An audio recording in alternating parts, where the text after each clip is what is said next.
আজকে ঘুম থেকে উঠতে দেরি হয়ে গেছে, তো ভাবলাম দেরি তো হয়ে গেছে, তো তাড়াতাড়ি করে সব টাইমের মধ্যে একটা নাস্তা তৈরি করব। তো ফ্রিজ খুলে এখান থেকে আমি বড় ধরনের একটা ডিম খুঁজে খুঁজে নিচ্ছি।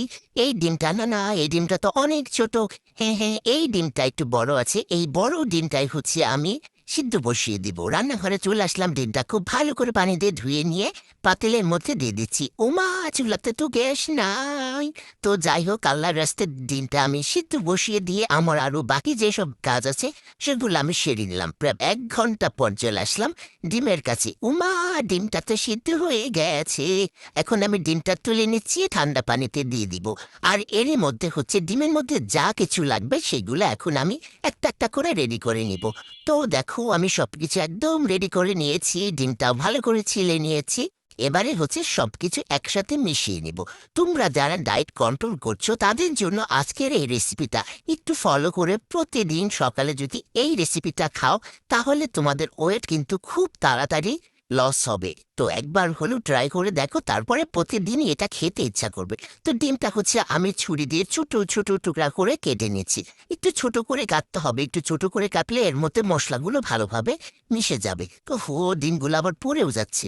তো যাই হোক, যেগুলো বড় হয়েছিল সেগুলো একটু ছোট ছোট করে দিলাম। এর মধ্যে আমি দিলাম টমেটো কুচি, আর এখানে আমি 2টা মরিচ ছোট করে টুকরা করে কেটে দিলাম, আর ধনে পাতা এটা তো লাগবেই সেন্টের জন্য। আর পেঁয়াজটা আমি একটু কম খাই, এখানে অল্প একটু দিলাম। আর এই তো লেবুর রসটা তো দিতেই হবে, দিয়ে দিলাম লেবুর রস। আর এখানে দিয়ে দিচ্ছি হচ্ছে বিট লবণ। বিট লবণ না থাকলে কোনো সমস্যা নাই, নর্মাল যে লবণটা আছে সেটা দিয়ে দিও। আর দিয়ে দিচ্ছি সস সস। যা, সস তো নাই, তারপরও ঝেঁকে ঝেঁকে যেটুকু ছিল দিয়ে দিলাম। আর এবারে দিয়ে দিব চামচ দিয়ে একদম মিশিয়ে নিব। মা গো মা, যে সুন্দর একটা সেন্ট বাইর হয়েছে, আর কালারটা দেখো সেরকম হয়েছে। আর এইটা খেতে সেই লেভেলের মজা। তো সসটা কম হয়েছিল, তার একটু দিয়ে দিলাম। তো সস তো নাই, তারপরেও দিয়ে দিলাম। যাই হোক, যেটুকু আছে ওইটুকু দিয়ে দিলাম। আর এইটা খেতে যে কি মজা লাগবে রে ভাই। তো আমার এই ডিমের রেসিপিটা রেডি হয়ে গেছে। আর আমি হচ্ছে এখানে বসে খাবো না, আমার একটা অভ্যাস আছে।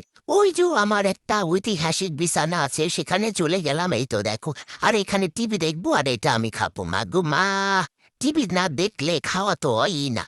তো যাই হোক, খাওয়া দাওয়া শেষ করতেছি। আর এইটা খাওয়ার পরে তো ভাই এক কাপ চাও খেতে হবে। চা পানিটাও বসায় দিছি আল্লাহর রস্তে, যখন হয় তখনই চাটা খাবো। আর এইটা যে সেই লেভেলের মজা হয়েছে। তো যাই হোক, আমার খাওয়া দেখে তোমরা বুঝতেই পারছো যে কি লেভেলের মজা হয়েছে। আর এই তো দেখো, রিভিউ আর কি দিব, আমার খাওয়া দেখে বুঝতে পারতেছো সেই লেভেলের একটা মজার রেসিপি সবার সাথে শেয়ার করলাম। ভাইরে ভাই, এখন হচ্ছে একটু চা খেতে হবে। চা খাওয়ার জন্য এখানে হচ্ছে ঝটপট চা বানাবো। মানে চা বানানো তো কোনো অপশনই নাই, চুলায় তো গ্যাসই নাই। পানি একটু বসাইছি, কখন হবে না হবে ঠিক নাই। তো যাই হোক, এখানে কফির প্যাকেটটা কেটে মগের মধ্যে ঢেলে দিলাম। আর এর মধ্যে এখন আমি গরম পানি দিয়ে দিলাম। আর গরম পানিটা হইতে অনেকটা সময় লাগছে।